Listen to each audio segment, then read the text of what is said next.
evolved high-rate packet data, and that allows for those devices to seamlessly hand off to EVDO. It makes the device think that EVDO is GSM, a slow version of LTE, if you will. And so it seamlessly in session hands down and in idle hands up. And so all of our customers who have LTE devices can use their device anywhere in that red space that you saw on the map a little bit ago. CSIM, CDMA credentials on the SIM, our CDMA credentials are now movable. So yet another religious conversion.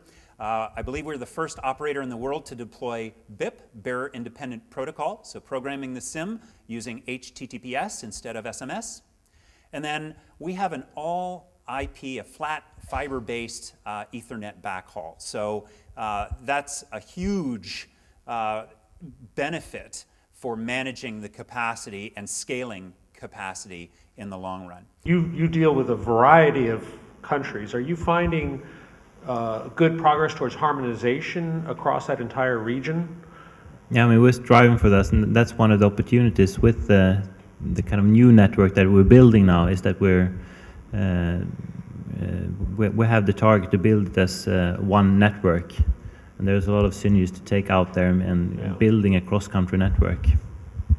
And actually, if you look at the Americas region, North, Central, and South America, I think we can learn a lot from some of the regulatory spectrum policies in Europe. There's many governments in Europe that realize that everybody wants in wireless. And it's not just the wireless operators. I mean, it's even the consumers. It's the application developers. It's the infrastructure. Everybody. And it's really good for society if you can bring out that new spectrum. So here you've seen many of the countries bring out large swaths of harmonized spectrum to really propel that market. Yeah. In the U.S., we've had some pretty good policies at times, with the 700 coming out, the AWS spectrum, but there's much more in North America, and there's much more Central America, and much more in South America that can be done. What other types of service innovation are you seeing as possible now with the change in this technology? I mean, one of the most, being out speaking a lot about our 4G launch,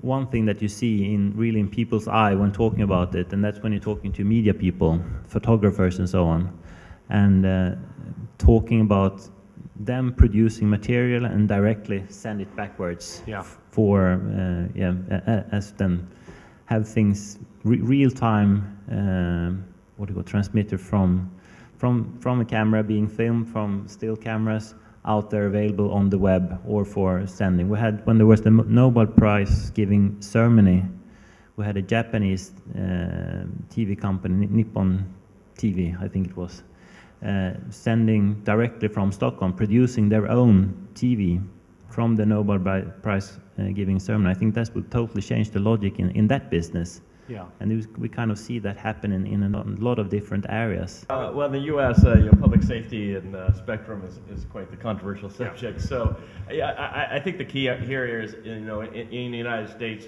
for instance, there's been quite a lot of diverse networks, I should say, operated by cities and different things. And I do think that if you look at the big picture, I think everyone needs to take a step back and look at what LTE can do for public safety.